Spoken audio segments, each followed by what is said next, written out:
புதுசு புதுசாக விஷயங்களை கண்டுபிடிக்கிறதுல சைனாக்காரங்க கெட்டிக்காரங்க.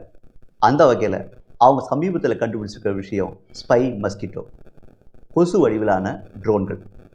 இந்த ட்ரோன்களை சாவி துவாரம் போன்ற சின்ன கேப்பில் கூட அனுப்ப முடியும். இந்த ட்ரோன்களை ஸ்மார்ட் ஃபோன் மூலமாக கட்டுப்படுத்தவும் முடியும்.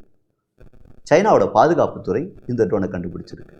நிலச்சரிவில் பாதிக்கப்பட்டவங்க மீட்கிறதுக்காக இந்த ட்ரோனை கண்டுபிடிச்சிருக்கிறதா அவங்க சொல்கிறாங்க. அதோட மகரந்த சேர்க்கைக்காகவும் இது பயன்படும் அப்படின்னு அவங்க சொல்கிறாங்க. ஆனால் சர்வதேச விஞ்ஞானிகளை பொறுத்த வரைக்கும் இது ஆபத்தானதுன்னு சொல்கிறாங்க. ஏன்னா இந்த ட்ரோன்கள் சின்னதுன்றதால அதை எல்லா நாடுகளுக்கும் அனுப்பி உளவு பார்க்க முடியும், இராணுவ ரகசியங்களை தெரிஞ்சுக்க முடியும், கொரோனா மாதிரியான பல்வேறு கிருமிகளை மற்ற நாடுகளுக்கு பரப்ப முடியும். அதனால் இந்த விஷயத்தில் கொஞ்சம் எச்சரிக்கையாக இருக்கணும்னு சர்வதேச விஞ்ஞானிகள் சொல்கிறாங்க. மற்ற நாடுகளுக்கு எப்படியோ நாம் இன்னும் கொஞ்சம் எச்சரிக்கையாக இருக்கணும். ஏன்னா சைனா நம்மளோட எதிரி நாடு. அந்த ட்ரோனை வச்சு இந்தியாவில் அவங்க என்ன வேணாலும் பண்ணலாம். அதை சமாளிக்க தேவையான தொழில்நுட்பத்தை இந்திய விஞ்ஞானிகள் உருவாக்குவாங்கன்னு நாம் நம்புவோம்.